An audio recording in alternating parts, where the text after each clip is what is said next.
Before I begin, I would like to offer a brief content warning for actions depicting an active school shooting, for talks of blood, guns, and violence, and for screaming. Thank you.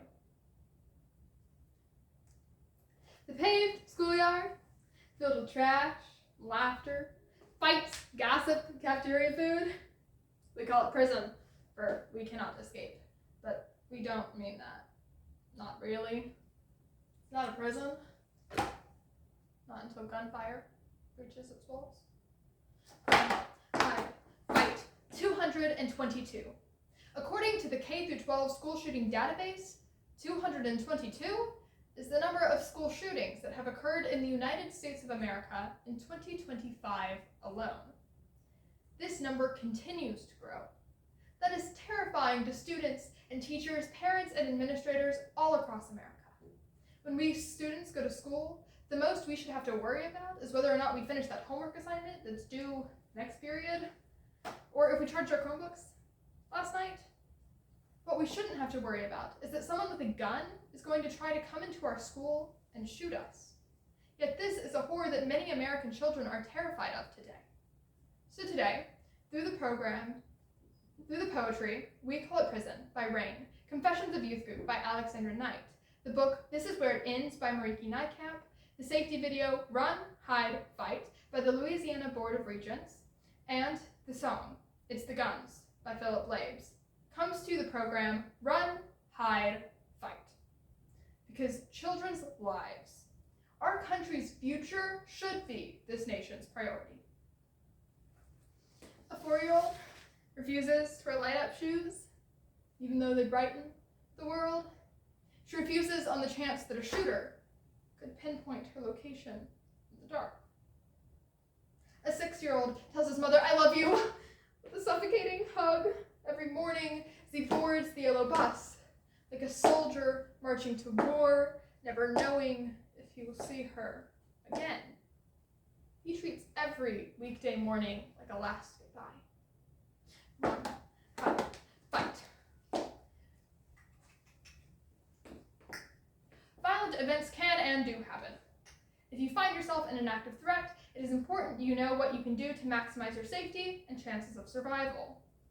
It is critical that you know how to protect yourself. During an active threat situation, it is important for you to remember these 3 key words. Run, hide, fight.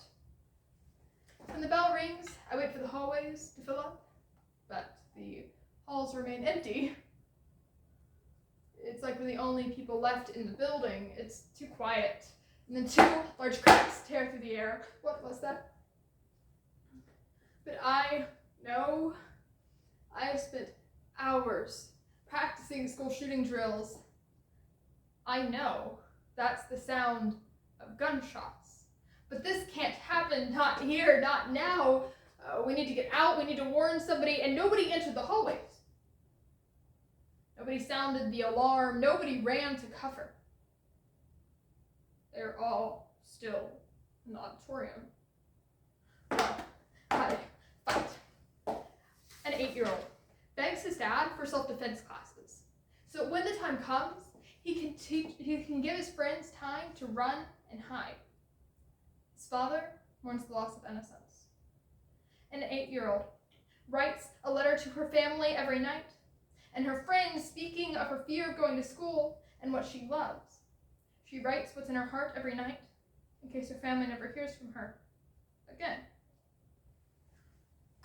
Run, hide, fight. A widely utilized method for surviving an active threat. Its application is not one size fits all. You will have to decide, based on your circumstances, which actions are the best to take. The first and often best option is to run. Put as much distance between yourself and the attacker as possible. Once you are safe, call 911.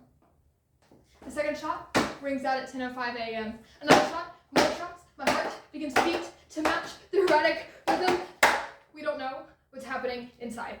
But if the situation looks like a shooting and sounds like a shooting, then you treat it like a shooting. We need emergency responders here as soon as possible. More shots break the air. We run, hide, fight. teachers, wonderful people with lives, families, they're supposed to protect us now. A teacher whom I call my friend researches bulletproof vests and armor. She spends nights making hiding spots in her classroom, and she learns how to fight so that she may defend her students until death. Run, hide, fight. I don't know what to do. I don't know where to run. I'm only one aisle over and a few rows back from where Tyler, my friend, the shooter, stands. I am too far down to run for the doors, too far up to make for the wings. I am too anything. Around me, the room is swept up, and a panic and screams echo in my ears. The teachers by the doors try to get to Tyler, but he shoots them off. Methodically, like anyone who gets in his way. He looks around the room. He sees the librarian, aims, fires. She's 73. Her oldest daughter is pregnant again, and her youngest grandkid just turned 11 today, and yet she crumples steps from the door. Run, hide, fight. This battle was never meant for us. The laws say they'll fix it, but they do close to nothing, and gun laws remain non-existent. I am sorry that we slowed your sales down with our bodies and our blood. Run, hide, fight. Two students, a boy and a girl, are splayed on the chairs in front of Tyler. From between the seats, I can see the body of one of our classmates. Her face is obscured by someone's book bag, but I see her blood pooling the ground. A freshman girl I recognize clenches her fist and she sways back and forth, physically indecisive, and then she runs for the door. She throws herself in a leap, and a bullet picks her straight out of the air. She stumbles and falls. Tyler aims another shot, this time at the clock above the stage. Stay where you are! We are all captives now. Run, hide, fight. If you cannot run, hide. Barricade the door, grab anything you can to use as a weapon. Lock doors, leverage handles, turn off the lights. Make it as hard as possible for the attacker to hear, see, or find you. Silence your phones, but pay attention for emergency alerts. There's no way out. Down by the stage, the unlucky few hide between their seats or shiver in the aisles. Tyler stands by the doors, protected by the walls around him and the gun in his hands. I bite the inside of my cheek and try to focus on the pain. We crouch low. Run, hide, fight. A 14-year-old watched his best friend die. He stayed in his hiding spot, and he saw as the bullets hit his body, and he choked back the screams and the sobs as a gunman walked by and the blood pooled.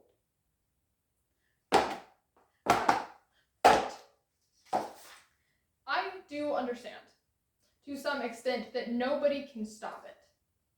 Not really, but we can try.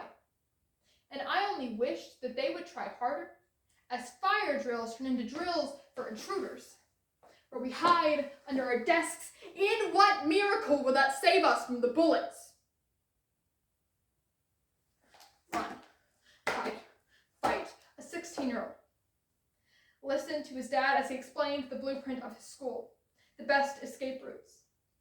He listened as his dad taught him how to shoot. He practiced every morning. His dad, the sheriff of the county, sobbed every night. Fight, fight, fight. If the attacker approaches before law enforcement arrives, you have only one option left. Fight. Grab anything you can to use as a weapon. Be prepared to do what is necessary to survive. Fight, fight, fight. An 18-year-old celebrated that she made it out of high school still breathing. Now, if only she could sleep through the night without hearing her friend's screams and the echoing gunshots. I am so sorry that we cannot stop our blood with your thoughts and with your prayers. And perhaps it's these helpful thoughts and prayers, of which we receive so many, that will save us the next time those doors fly open again. We call it prison, for we cannot escape, not when gunfire breaches our walls.